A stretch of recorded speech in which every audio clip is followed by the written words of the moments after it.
嘛是甲郭文铁有关系新闻，台北市长蒋万安拍什么废除郭文铁任内甲台理工签订的专案费率的主用，并且找这个台理工的人来才开会。毋过呢，让和这个台理工的人员呢放混淆。蒋万安表示讲，4月7日都已经发文终止这个专案的合约啊。另外，这个台北市议会请这个资讯局专案的报告局长呢赵世良呢，伊承认讲部分的内容的资料无齐全，有可能互人提起。现场议员惊一条，有人问讲敢是用提起？局长讲会当安尼讲。针对这点，郭文铁讲公文揣无应该家己登去检讨。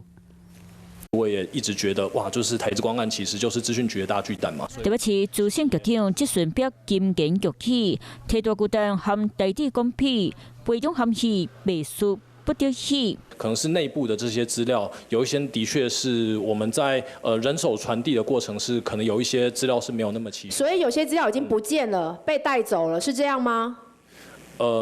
就是议员可以这样说，前市府带走吗？还是被谁带走？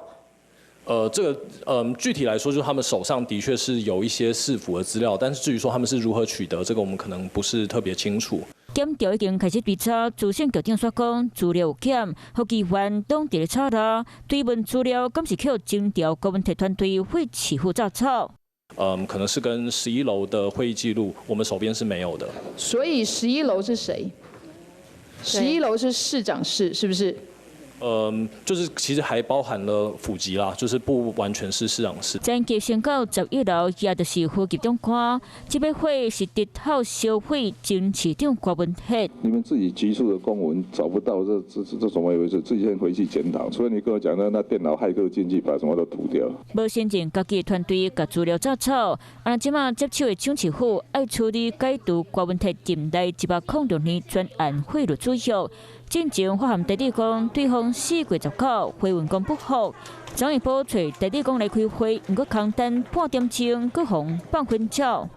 张副秘有即刻跟我回报，也就是台之光公司并没有派员来出席。